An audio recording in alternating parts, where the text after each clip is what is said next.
Hello my friends and welcome back. Thank you very much for being with me again today.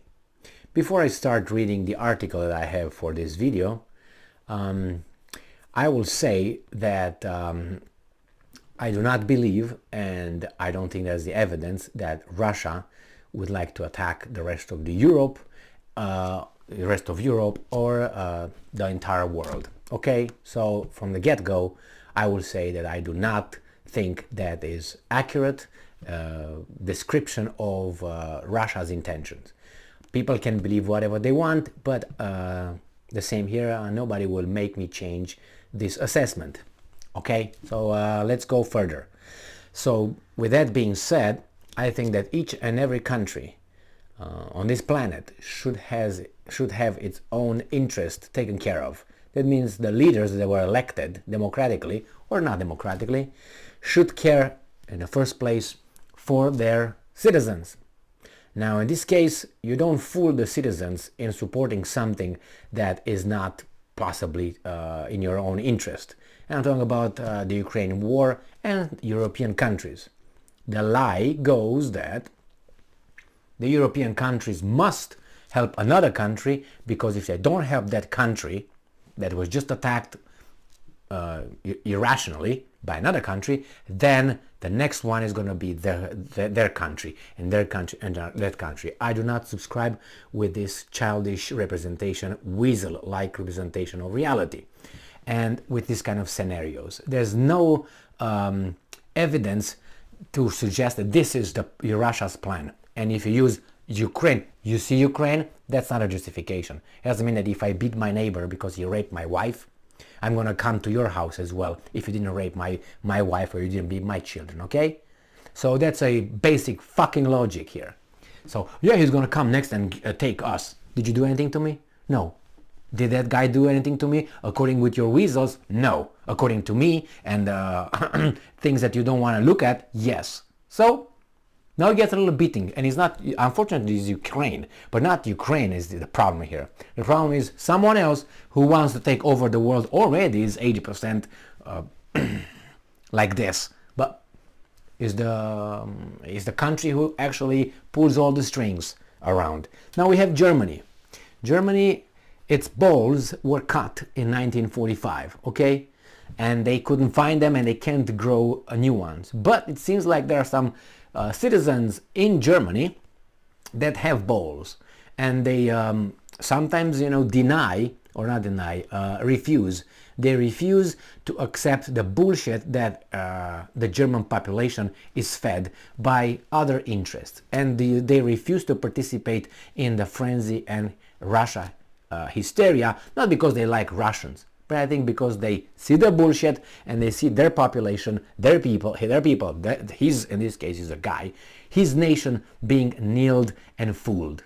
Okay, this guy is a statesman, and his name is, let me get his name, maybe I can get it right now, which in the first page I don't, Lafontaine. Oscar Lafontaine, that's what's this guy's name, and this is the gentleman who wants to grow, and he has balls because he's gonna say certain things that are very, very, very very unpopular. This article comes from Sputnik from today, the 28th of November 2022.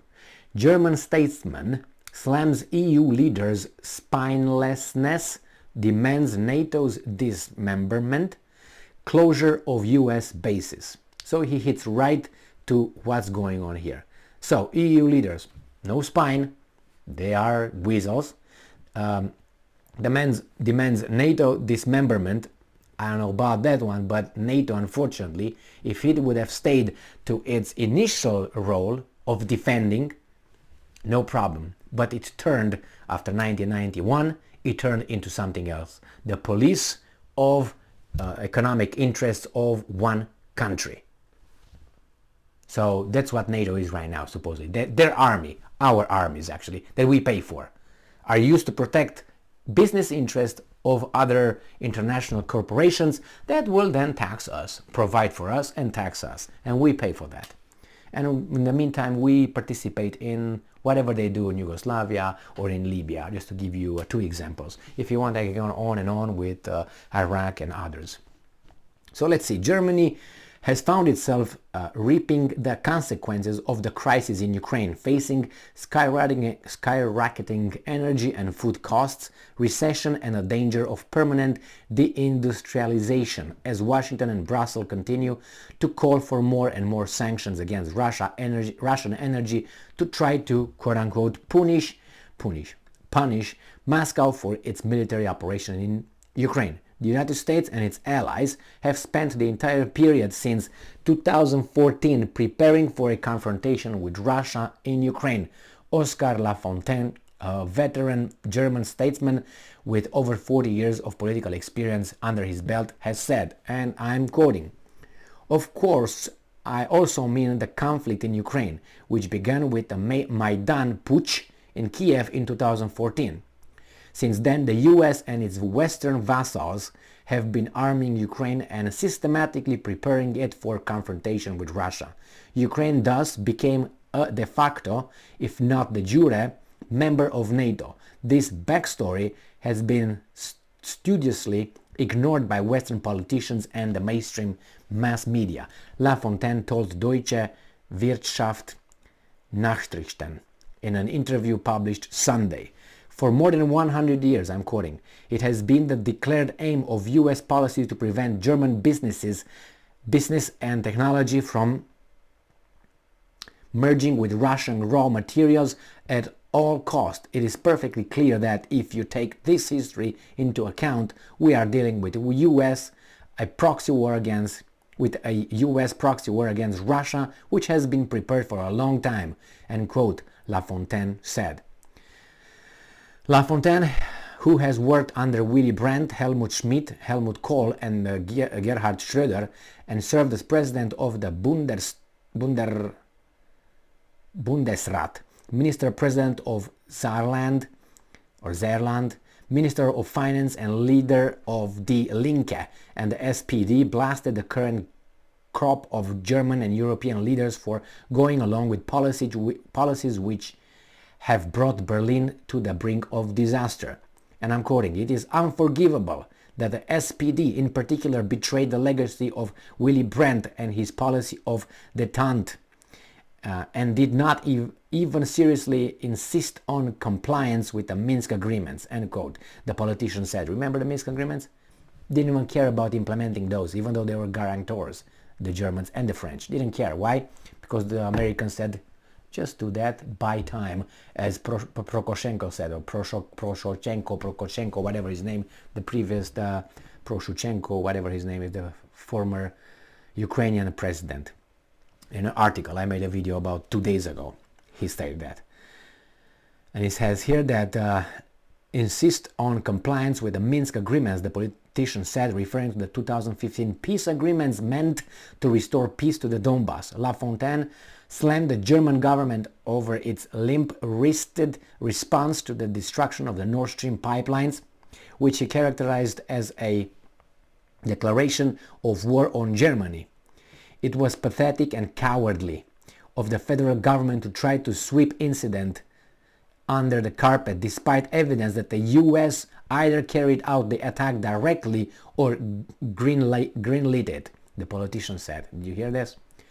And I'm quoting, "It was a hostile act against the Federal Republic and not only against us, and once again makes clear that we must free ourselves from the American tutelage," Lafontaine stressed. The politician pressed his country's leaders to force the removal of all military bases and nuclear weapons from German soil, and called for the creation of a European security architecture with France separate from NATO, which has called an obsolete alliance that acts as a tool to enforce the US's claim to remain the sole power in the world. I gotta pay attention and follow this Lafontaine. I tell you that, I never heard of him. Lafontaine admitted that freeing Germany from Washington's grip wouldn't be easy, but stressed that he can't see any alternative to such a radical step. And I'm quoting, if we if we and other European countries continue to remain under US tutelage, they will push us over a cliff to protect their own interest, end quote, he said. And I'm quoting again, to use a hackneyed expression, I don't know, hackneyed expression, I don't know the word, we are experiencing the birth pangs of the transition phase from an unipolar to a multipolar world order. And the question arises whether we will have a place of our own in this new world order or be drawn into Washington's conflicts with Moscow and Beijing as American vassals. End quote, the politician emphasized. Man, this guy is going to be assassinated, seems like. Recalling his, or at least we're not going to hear from there, we're going to have a heart attack or a little stroke. That's how usually happens with these guys. Recalling his decades of experience in politics, Lafontaine lamented in decades past, German leaders, and I'm quoting, at least in some conflicts, had the German interest in mind and did not throw them overboard in anticipatory obedience to Washington. And I'm quoting again, you need to have a backbone when you are the head of a country.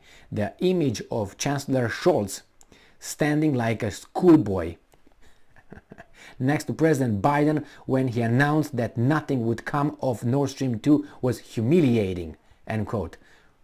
Asked whether he believed Washington has achieved its aims in Ukraine, Lafontaine said that the answer was both yes and no, with the principal successes being the ruined relations between Russia and the European Union and the sidelining of Berlin and Brussels as the US potential geographic and economic rivals for the time being, end quote.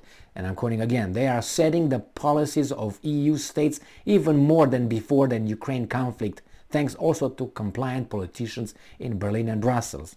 They can also sell their dirty fracking derived gas, and the US defense industry is doing great business, the politician said.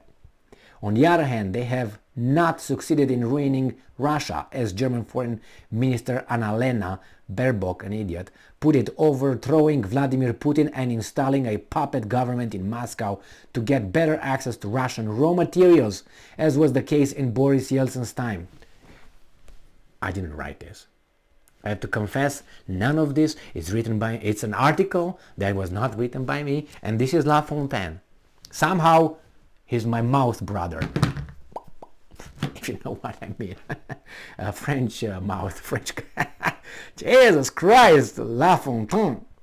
And I'm quoting again, and I have the impression that Washington has now realized that they are beating on granite here. Despite massive arms deliveries to Ukraine and the dispatch of numerous quote-unquote military advisors, Russia, which is a nuclear power, cannot be defeated militarily. In addition, Western sanctions are proving to be boomerang. They hurt Western states more than Russia and will cause deindustrialization, unemployment, and poverty. Working people in Europe are, Jesus Christ, this guy, are paying the price for the world power ambitions and a mad elite in Washington, mad like crazy, and the cowardice of European leaders, end quote. Lafontaine concluded. Jesus Christ, I will save this article and look for this guy. I'm gonna print a picture of him. I'm gonna put it right here until he gets, and then I put, I spray it with gold. I can't believe. Look at this guy. I'm pretty sure there's a lot of people thinking like that, and even in other terms, in other countries, I will get Le Pen from France, Front National, blah blah blah. Now it's called differently, I think. So I think the same, and many others, but you don't hear from them. Rarely, and you hear this from a Russian news outlet. You don't hear it from the freaking, it was from Zeitung something, Deutsche, the newspaper, but not a mainstream. I think this is straight on it, boom, and I'm pretty sure there's now. I think it's a time for other politicians to get a little bit more courageous and grow a little bit of bloop, and join this guy in making a common front against the bullshit that we encounter here. I'm telling you, the hysteria is on its way down.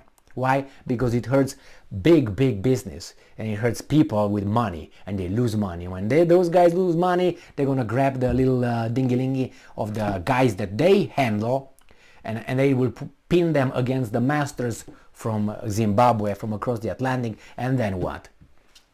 I hope that's the way it would happen if you still have people with balls and not dingy-lingy, peanuts.